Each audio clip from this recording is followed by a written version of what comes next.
Pour terminer cette partie, je vous propose une petite FAQ, ou plutôt Q&A, comme disent les fils de pute.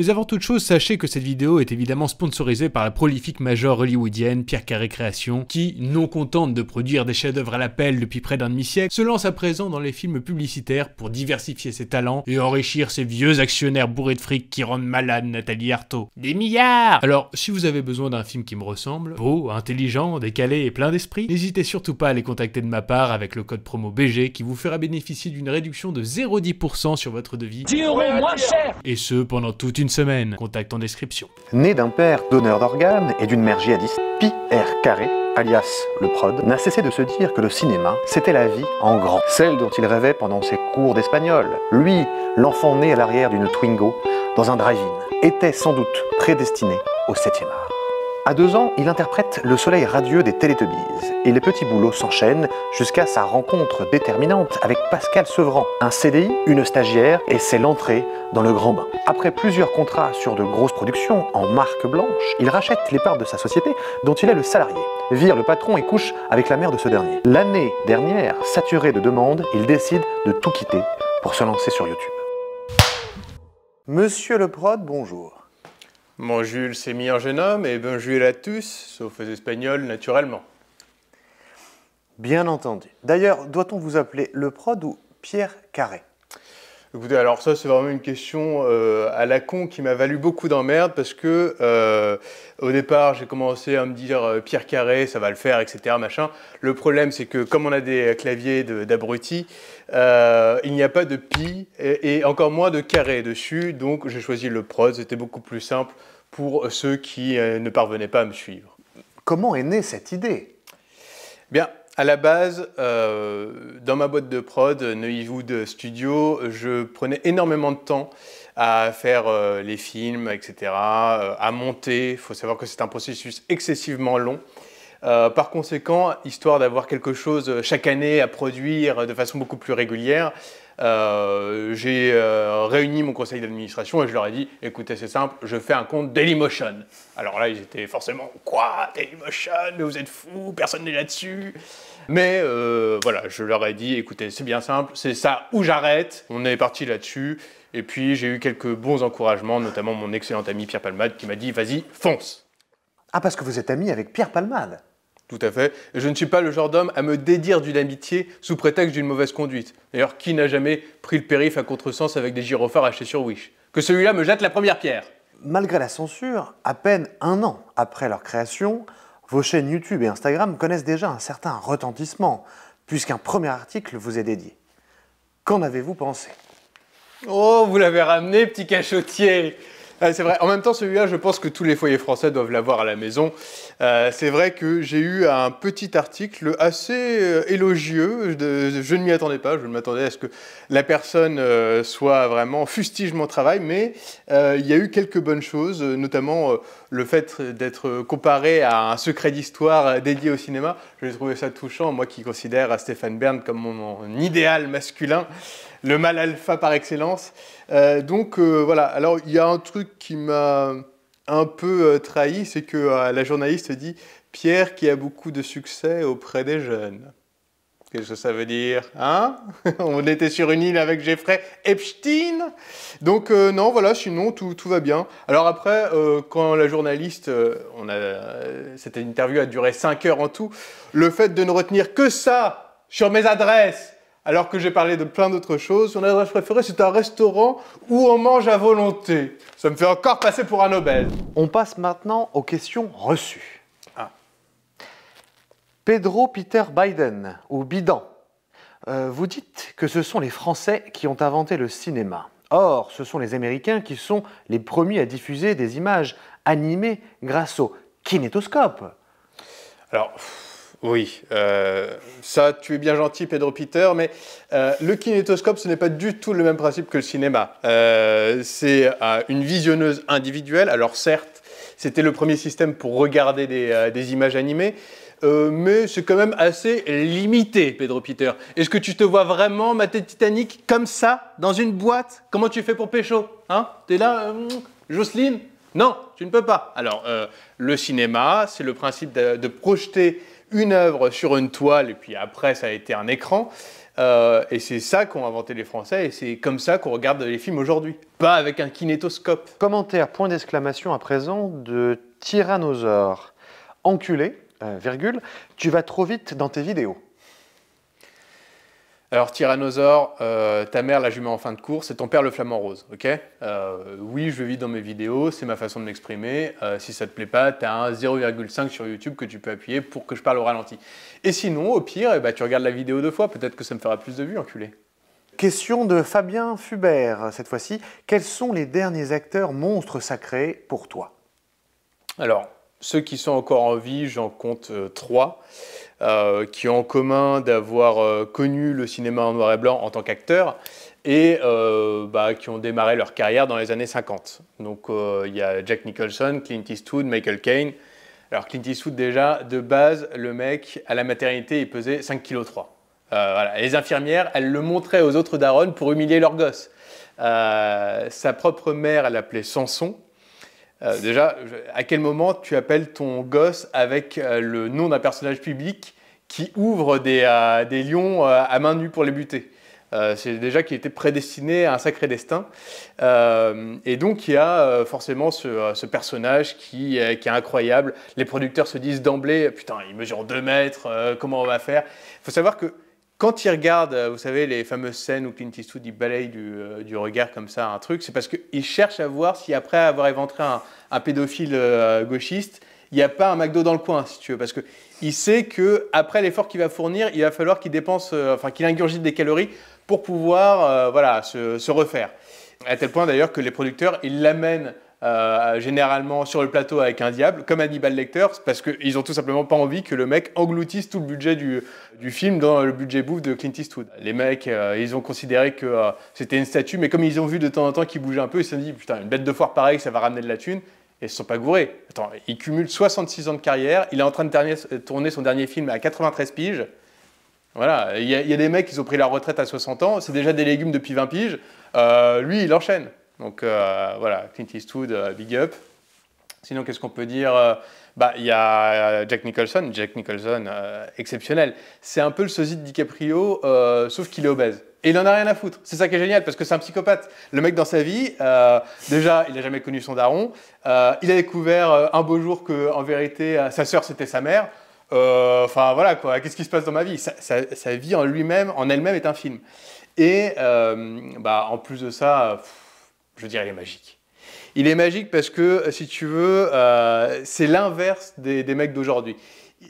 Quand tu vois un plateau sur lequel il reste un dernier petit four, lui, il n'en a rien à foutre, tu vois, il est là, il le bouffe. Il a fait une interview, je me rappelle, quand il avait 70 piges, où il disait « Ah, moi, j'utilise plus du Viagra que quand il y a plus d'une nana dans mon lit. » Ouais, mec, à 70 piges, c'est pas magique de dire un truc pareil.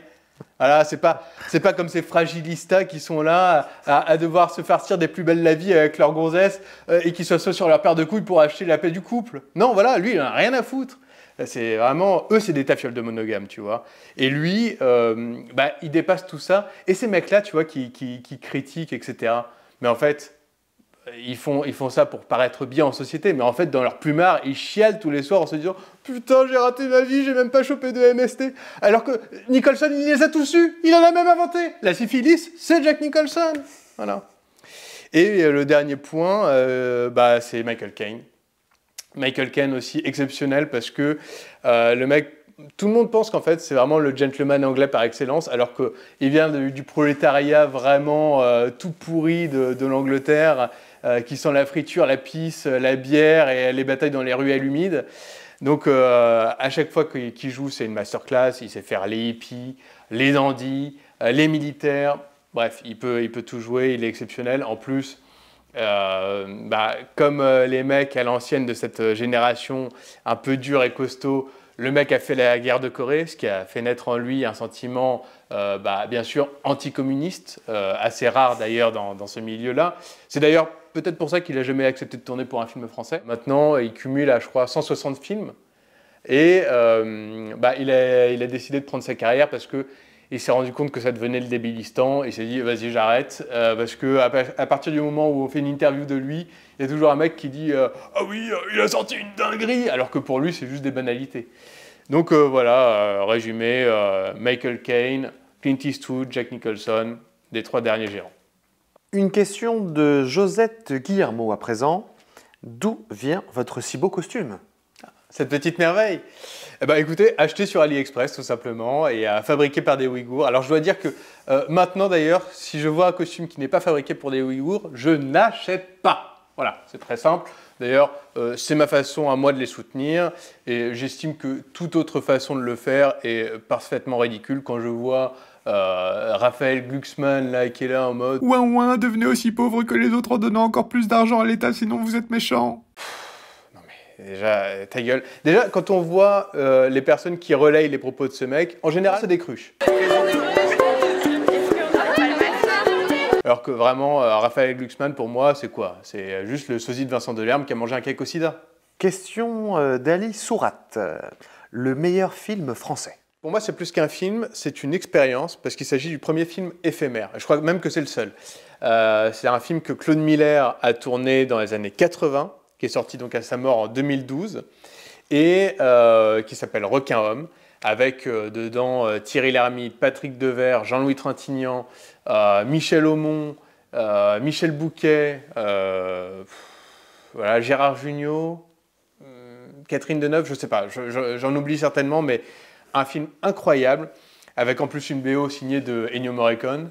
Alors franchement, tu sens qu'à côté sur Mission, il tâtonnait le maestro, hein, parce que là vraiment il a tout donné. Je crois même qu'il chante un moment dedans, chose qu'il n'avait jamais fait auparavant. Et enfin voilà, c'est un film exceptionnel. D'ailleurs, je pense que si je suis là aujourd'hui à vous parler de cinéma, c'est parce que j'ai eu l'immense privilège de voir ce film un jour dans ma vie. Et voilà, c'est triste parce que peu de gens l'ont vu, donc peu de gens savent de quoi il en retourne. Mais justement, c'est un film qui vous retourne. Le moment d'ailleurs avec Gérard Jugnot quand il arrive dans la cave avec son fusil et qui fait « Je vais le buter, je vais le buter !» J'en ai encore la gorge qui se serre d'émotion. Question de Kritoun à présent. C'est simple de créer une société de production. On cherche ensuite des fonds. Comment? Grâce au CNC? Bon alors, c'est une question que je compte évoquer dans la 3e partie, parce que si tu as bien suivi Kritoun, ce format propose 3 parties. La première, c'est celle qu'on est en train de terminer aujourd'hui, c'est sur l'invention et l'évolution du cinéma. La seconde sera sur le langage, et la 3e parlera effectivement de l'envers du décor, avec notamment ce que ça implique de produire un film. Donc voilà, mais pour en parler brièvement, oui, en effet, ça nécessite de créer une société si tu as une boîte si tu veux être producteur. Évidemment, c'est là où tu te rends compte que, contrairement à ce que te disent tes amis de gauche, ah oui, ils sont tellement dans un communisme mental depuis le début de leur existence qu'ils ne se rendent pas compte que ce gouvernement n'est absolument pas pro-business comme ils le supposent. Et donc, c'est très compliqué de monter une boîte, de financer des projets, etc. Donc, voilà, c'est un parcours du combattant. Et après, effectivement, tu as des aides comme le CNC et les différents partenaires que tu peux avoir, les diffuseurs, etc. Donc, pour répondre vraiment très résumé à tes questions, voilà ce que je peux dire, Kritoun.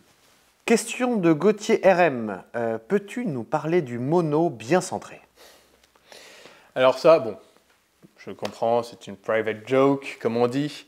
Mais en fait, derrière cette question vient la question justement de ce qui m'a lancé pour faire ce programme. C'est tout simplement les profs que j'ai eus et qui en fait m'ont dégoûté du cinéma presque. Parce que c'est toujours des poussiéreux en général. Et ça, c'est une réplique qui avait sorti un de ses professeurs qui était tellement soporifique et chiant que je me suis dit, mais putain, mais attends, le cinéma, il y a des trucs chambés à dire. Pourquoi c'est des mecs comme ça qui le font? Il faut que ce soit drôle, il faut que ce soit sympa, etc. Alors que lui, je veux dire, quand il nous faisait des cours, là, tu sentais que le mec, à côté de son boulot, pour arrondir ses fins de mois, il faisait du fromage de bite. Parce qu'il baisait jamais, parce qu'il n'avait pas de vie, c'était un geek. Enfin voilà, moi, c'est absolument pas mon délire. Donc voilà, et donc... le mono bien centré, voilà, il nous avait proposé un jour de regarder un film, etc. Et il nous avait dit, alors ça, il faut le regarder avec un mono bien centré. Mouah, Mais vas-y, va niquer des cadavres, enculé. Genre, c'est vraiment le genre de prof de merde que t'as. Il fait un peu penser au personnage de Sandra Hüller, là, dans Anatomie d'une chute, tu sais, qui ressemble un peu à une prof d'allemand, tu sais, qui a les mains froides et moites quand elle te rend ta copie ou quand elle te le prend. Tu sais pas pourquoi, c'est parce que... Est-ce que c'est parce qu'elle a peur de ses élèves illettrés, qui lui manquent de respect, hashtag Kwakubé, ou est-ce que c'est parce qu'elle a une vie de merde, elle est sous Xanax, parce que le soir, quand elle rentre dans sa maison, elle a peur de voir son mari en train de se taper des queues, en train de regarder le trombinoscope de sa classe? Voilà, donc les profs, grosso modo, c'est ça, et c'est pour ça que j'ai pas envie d'en être un. Question à présent de Thomas Rollin. Quel est pour toi le meilleur cinéma actuel et pourquoi le cinéma coréen? Alors déjà, petite parenthèse pour mon ami Thomas et chapeau à la page qu'il tient du Parc des Panthéonistes, qui est une page absolument formidable où les gens se réunissent pour parler de cinéma. Et c'est complètement dénué justement de ce que j'étais, c'est-à-dire l'empreinte gauchiste à l'intérieur. Donc vraiment, il fait un excellent travail. Bravo à lui. Quant à ce que je peux dire, le meilleur cinéma actuel, alors aux US, je vais dire A24. Et en France, tout ce que fait Dimitri Rassam, c'est pas mal. En fait, si vous voulez, l'un et l'autre sont complètement opposés. A24, il fait des films vraiment très originaux, un peu fauchés, et encore que. Et Dimitri Rassam, c'est l'extrême inverse, c'est-à-dire c'est du cinéma vraiment épique et en France. Donc voilà, ça vraiment bien vu, ça fait du bien. Quant à ta deuxième question sur le cinéma coréen, tu demandes pourquoi, j'ai envie de répondre pourquoi pas. Une question à présent nous vient de Anyan Kopilova. Quel est le meilleur film d'horreur? Alors, il y a un truc, moi, avec les films d'horreur, c'est que je ne suis pas spécialement un gros consommateur parce que les films où tu sursautes, où le ressort horrifique du truc tient au fait que tu as un monstre dégueulasse, bon, je trouve que c'est des ficelles un peu faciles et moi, personnellement, ça ne me fait ni chaud ni froid. Donc, je préfère quand un film est basé uniquement sur vraiment l'ambiance, tu vois, c'est vraiment un truc... Ça te suit, ça te pèse et tu y repenses encore longtemps après. Donc dans mon top 5, je mettrais Shining, Rosemary's Baby, Midsommar ex aequo avec Requiem, parce que c'est quand même un film qui peut être considéré comme un film d'horreur. C'est un film multigenre, de toute façon. Donc voilà. Je mettrais en quatrième position It Follows, Hérédité et The Witch. Et en cinquième, le projet Blair Witch, puis quoi d'autre voilà, je sais pas, c'est déjà pas mal comme Tom Sack. Question suivante qui nous provient d'Olivier Ollier. On nous avait parlé de 3D sans lunettes pour Avatar 2. Qu'est-ce qui s'est passé? Eh ben, la technologie, tout simplement, n'est pas prête, mon cher Olivier. C'est tout, hein. Les mecs ont fait des tests, ils se sont rendus compte que ça faisait gerber les gens. Donc voilà, et puis James Cameron, il avait énormément de travail, il s'est surchargé de taf comme une mule, ce bon James, donc non, voilà, c'est passé à la trappe, mais il n'est pas exclu que ça viendra plus tard. Alors est-ce que ce sera sur le 5e volet, on ne sait pas, mais voilà. Question à présent de Charline QG. Quel temps fera-t-il demain? Alors ça, si j'étais une couille molle de mecs qui croient que le CO2 a un impact, etc., et qu'on va vers l'ébouillonnement planétaire, je dirais à 8000 degrés. Comme ça leur permettra de donner encore plus de taxes pour refroidir la planète. Stratégie qui marche, c'est bien connu. Et alors si je réponds très honnêtement et de façon vérifiée, il fera 20 degrés. Question à présent de Cyril Roch. Quel est le sens de 2001 Odyssée de l'espace pour un woke? Et avec quel type de pelle Bollywood va enterrer Hollywood? Alors, 2001 pour un woke, je dirais... Alors déjà, Dieu n'existe pas, en fait, c'est un frigidaire noir. On pourrait dire aussi le fameux truc de tax the rich, parce que quand tu vois que les singes ils commencent à s'accaparer des richesses, ils veulent les buter, donc c'est profondément anticapitaliste. Qu'est-ce qu'on pourrait dire d'autre? Que le mec, après être passé par un espèce d'arc-en-ciel dégenré, atterrit et se transforme en fœtus astral non-binaire. Voilà ce qu'on pourrait dire si on l'interprétait comme un gauchiste. Après, quant à Bollywood, Alors, c'est vrai que le basculement démographique mondial peut être intéressant parce que j'ai hâte de voir des mecs comme Brad Pitt devoir se mettre au Manipuri, qui est la danse locale. Voilà. Mais d'ailleurs, dès les années 80, l'immense tragédien allemand Klaus Kinski avait senti le vent tourner parce que quand il a vu dans son propre pays, qui était l'Allemagne, le nombre de Turcs qui arrivaient, le mec a senti avant tout le monde ce qui était en train de se passer et il s'est recyclé en derviche tourneur. O yüzden ahlakımız, düzgünlüğümüz, dine muhabbetimiz artması en çok beni etkileyen tarafı. Voilà. Et avec une carrière étourdissante. Une question à présent de Milady Croquette. Votre échec le plus récent? Bon, alors ça, j'avoue que c'est encore un peu douloureux. C'était un spin-off de cet excellent film d'auteur russe qui s'appelle Abraham Lincoln, chasseur de vampires, et qui était en fait une sorte de spin-off qui s'appelait Valéry Giscard d'Estaing, étrangleur de loups-garous. Alors, ce qui est dommage, c'est que le studio l'a refusé. Ils ont préféré que je me mette sur le biopic de Margaret Turnbull, qui racontait l'histoire de cette journaliste féministe dans les années 1910 au Kenya, qui voulait intégrer un club très fermé d'hommes, donc qui s'est travesti en homme pour pouvoir y aller. Et en fait, elle pensait tomber sur vraiment une espèce de secte de mâles blancs cisgenres de plus de 50 ans qui complotaient pour s'accaparer des ressources. Alors qu'en fait, pas du tout. Les mecs se rendaient rendez-vous dans cette salle pour pouvoir lécher des caisses en toute déconstruction sans que leur gonzesse puisse les emmerder. Voilà, c'est tout. Et alors, le problème, c'est que le film s'est tourné juste avant le Covid. Donc, on a dû replier les Gaules et tout arrêter parce que, notamment dans mon casting, il y avait énormément de vieillards et d'obèses. Donc, on a dû arrêter et voilà. Alors, c'est dommage parce que vraiment, avec tout ce qu'on a tourné, j'espère qu'on pourra montrer quelques images un jour. Parce que clairement, c'est le plus beau film que j'ai pu faire. Et je pense que très sincèrement, je peux le dire sans rougir, Out of Africa à côté, c'est un téléfilm avec Muriel Robin.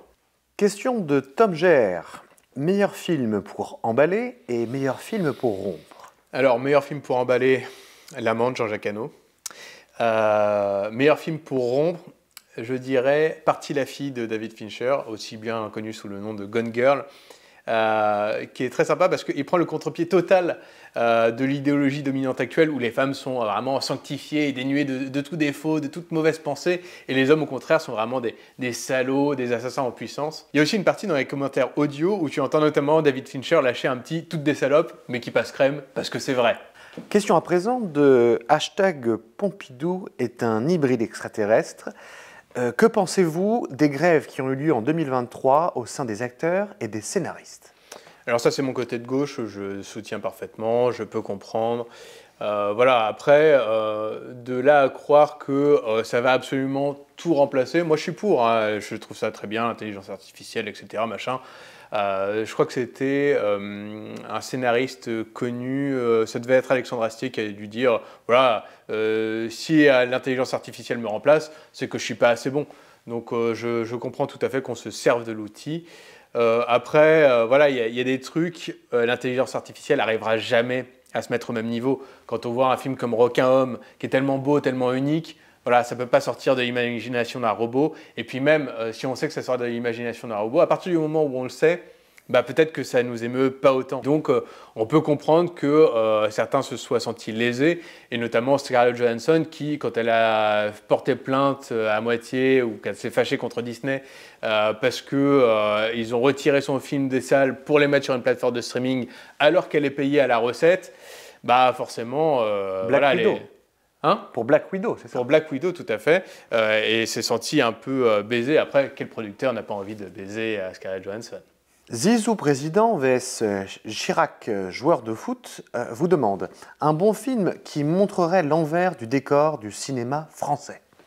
Ah, alors ça, il y a un film sorti récemment qui s'appelle Rock'n'Roll de Guillaume Canet. D'ailleurs, Guillaume, si tu me regardes, tu me dois toujours 20 balles.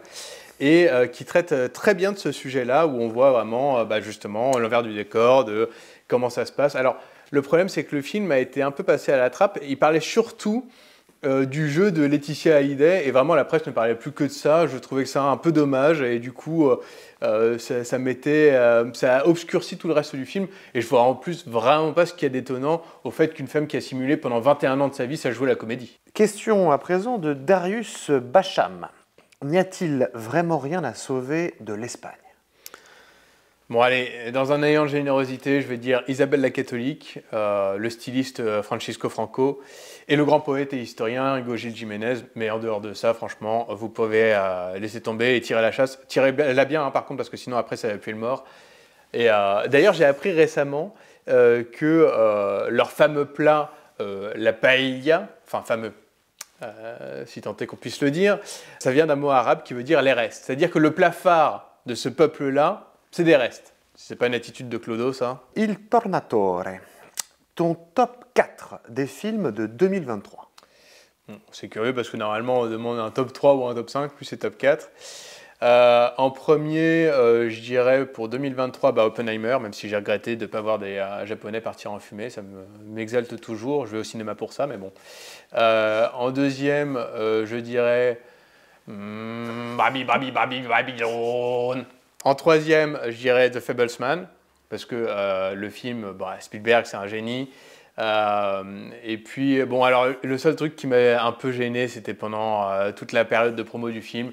Il y avait des espèces de communistes mentaux qui étaient là en mode « le mec fait un film sur sa vie, pour qui il se prend ?» Bah, il se prend pour Spielberg, mon gars, et puis toi, t'es qu'une merde à côté, donc franchement, ferme ta gueule.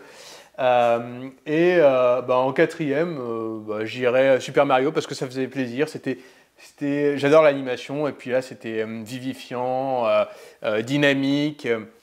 Et puis, chose rare aujourd'hui, c'est qu'il n'y avait aucune propagande à la con qui milite pour qu'on coupe le sexe de ton enfant. Et ça, vraiment, j'ai apprécié. Autre commentaire de Dimi du Val d'Oise. Islamophobe. Je suis pas islamophobe, moi. Je le shawarma à la maison. Mon meilleur ami, c'est... merde, comment il s'appelle, ce con? Elsa Vincent vous demande votre livre de chevet. Alors, c'est non seulement mon livre de chevet, mais c'est aussi mon livre préféré, que je le relis fréquemment parce que c'est vraiment un concentré d'humanité. C'est un livre d'Édouard Balladur qui s'appelle « Vos abdos en 5 minutes ». Tout est dedans. Tout. Pierre Carré, alias Le Prod. Si vous deviez réaliser un film sur la vie d'un dictateur célèbre, qui choisiriez-vous et comment aborderiez-vous le sujet? Écoutez, je pense que ce serait un biopic de François Hollande, tout simplement. Et puis, voilà, j'aborderais ça d'un point de vue... j'essaierai quand même de lui trouver des qualités à cet homme, parce que malgré tout ce qu'il a fait, je pense qu'on peut essayer de comprendre son logiciel. Et puis aussi, peut-être, histoire de le rendre un peu sympathique, de montrer que le véritable antagoniste, ce n'est pas vraiment lui, mais les espèces de cons qui l'ont porté au pouvoir. Pierre Carré, si vous pouviez effacer un acteur ou un film de l'histoire du cinéma, lequel choisiriez-vous? Avatar, tout simplement parce que c'est un film profondément anticolonialiste et je trouve ça vraiment déplorable. Si les mecs voulaient vraiment pas qu'il y ait des machines qui arrivent sur la planète, ils les auraient construits eux-mêmes et puis du coup ils s'en seraient débarrassés beaucoup plus facilement. Hein. Au lieu de ça, ils ont construit des huttes en caca. Donc voilà, on repassera pour ces leçons de morale à la con. Merci Hollywood. Quant à un acteur que je pourrais effacer vraiment à façon Thanos comme ça d'un claquement de doigts, c'est mon rêve depuis toujours, je dirais Richard Berry. Voilà. Lui, de toute façon, il n'est bon qu'à jouer pour des pubs de yaourt. Donc le reste, à partir du moment où c'est un dialogue, etc., machin, allez, à la trappe. À présent, quel est le pire conseil que vous ayez reçu dans votre carrière cinématographique? Le pire conseil que j'ai reçu, commence petit. Voilà, fais des stages, fais des trucs comme ça, etc. Viens aider sur les tournages, etc. Qu'est-ce que c'est que ce manque d'ambition? Va directement sur un blockbuster et tu pousses Scorsese d'un grand coup de coude et tu prends sa place. Voilà ce qu'il faut faire. Avez-vous déjà eu un moment oups sur un tournage? Quelque chose qui n'aurait jamais dû se produire, mais qui s'est produit quand même? Bon, j'avoue que on lui tombe dessus à raccourci en ce moment, mais j'ai eu aussi une histoire.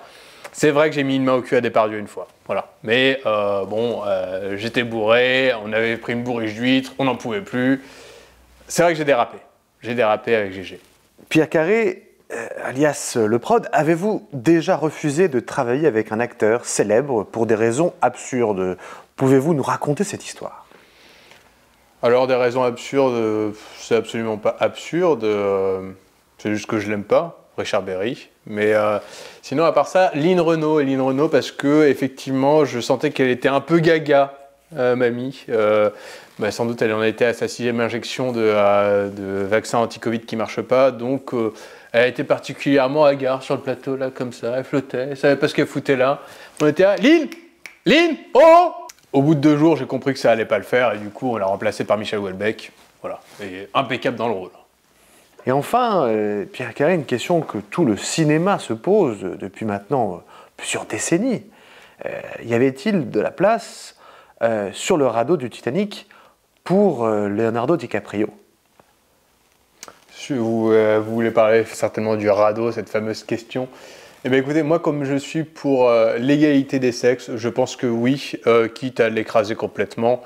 Voilà, parce que Kate Winslet, à part montrer ses nibards dans un film sur 2, franchement, on peut s'en passer alors que Léo est indispensable. Quelle est la chose la plus folle, ou la plus scandaleuse d'ailleurs, que vous ayez dû faire pour financer un film?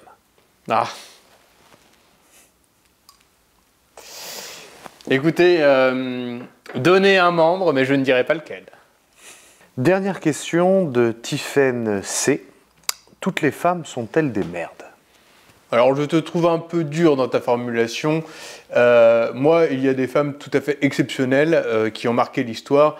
Et d'ailleurs, l'une d'elles, dont je réaliserai certainement le biopic un jour, parce que je ne comprends pas que ça n'ait toujours pas été fait, c'est la fameuse Hortense Frégouillard, plus connue sous le nom de la gloutonne, Magnéto.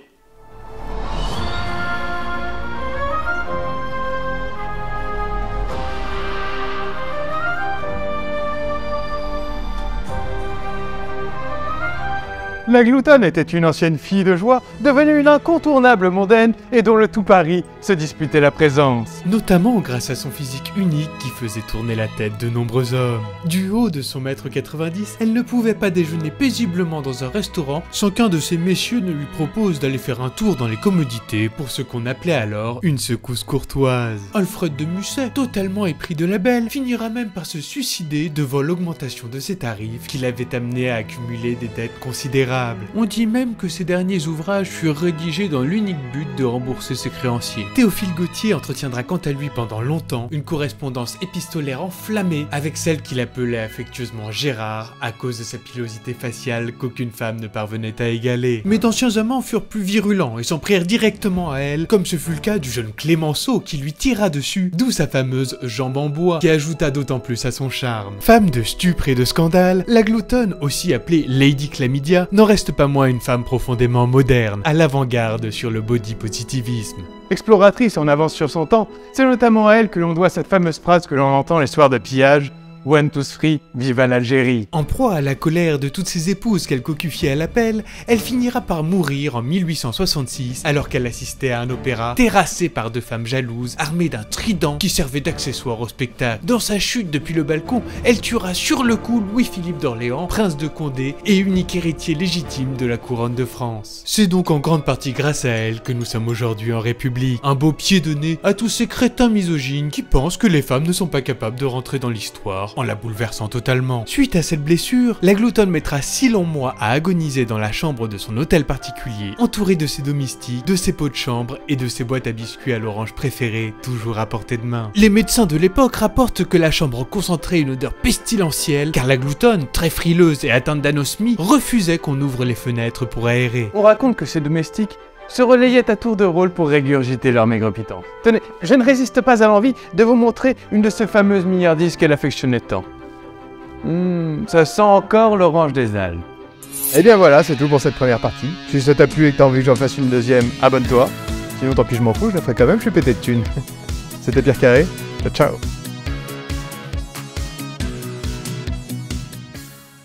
Bonne nuitée les petits hauts.